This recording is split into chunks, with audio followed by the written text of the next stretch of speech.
Recent గా Trump H1B వీసాల మీద $1,00,000 fee పెంచడం అనేది ప్రపంచవ్యాప్తంగా తీవ్ర దుమారాన్ని లేపుతోంది. ఇండియా, అమెరికా బయలేటర్లుగా ఈ రెండు కంట్రీస్ మధ్య కూడా ఇది తీవ్రంగా ఇబ్బంది పెట్టే అవకాశం కనపడతా ఉంది రాబోయే రోజుల్లో.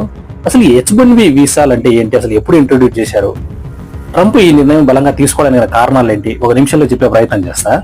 1990లో HW జార్జ్ బుష్ అనే ఆయన అమెరికన్ ప్రెసిడెంట్ దీన్ని ఇంట్రొడ్యూస్ చేశారు. ఇందులో రెండు కేటగిరీలు ఉన్నాయి, H1A అండ్ H1B. ఏదైతే మెడికల్ ఉంటారో నర్సెస్, పారామెడికల్ వీళ్ళందరినీ కూడా H1A కేటగిరీ కింద తీసుకుంటారు.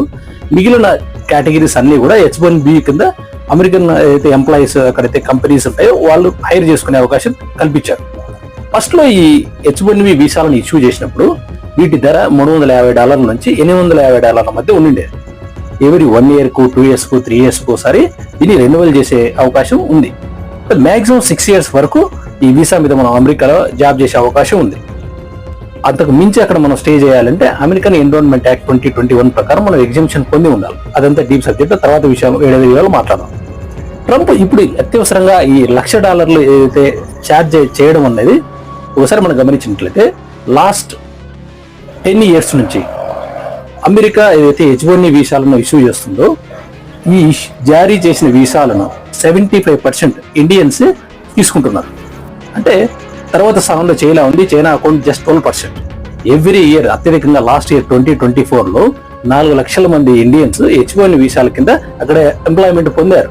ఇందులో మెజారిటీ పీపుల్ అంటే 65% పీపుల్ అందరూ కూడా టెక్ కంపెనీస్ లోనే జాబ్ చేస్తూ ఉన్నారు. అంటే అమెరికన్ ఎంప్లాయ్మెంట్ మీద రాబోయే రోజుల్లో దీని ఇంపాక్ట్ చాలా తీవ్రంగా ఉండబోతుంది అని చెప్పి గతంలో ట్రంప్ 1.1లో కూడా దీన్ని బలంగా ప్రజల్లోకి తీసుకెళ్లే కార్యక్రమం చేశాడు. రీసెంట్ గా ఇప్పటికిప్పుడు ఈ నిర్ణయం తీసుకోవడానికి కొన్ని బలమైన కారణం కూడా ఉంది. లాస్ట్ మంత్ లో 2 టెక్ కంపెనీలు 20,000 పీపుల్ అమెరికన్ ఎంప్లాయీస్ ను టర్మినేట్ చేసి అయితే H1B వీసాల కింద 16 ఇండియన్ పీపుల్ ను రిక్రూట్మెంట్ చేసుకున్నారు. ఇది కూడా ఇప్పటికిప్పుడు ఈ నిర్ణయం ట్రంప్ తీసుకోవడానికి బలమైన కారణంగా తెలుస్తూ ఉన్నారు. ఏది ఏమైనా కూడా రానున్న రోజుల్లో ఇండియన్ టెక్ అయితే ఎంప్లాయీస్ ఉన్నారో వీటి మీద దీని ప్రభావం భారీగా పడే అవకాశం ఉన్నది. అంతేకాకుండా ఇండియా, అమెరికా బయలేటర్లుగా కూడా వీటి యొక్క సంబంధాలు ఈ యొక్క నిర్ణయం దెబ్బతీసే అవకాశం బలంగా కనపడతా ఉంది. Please like and subscribe my channel. Thank you for watching.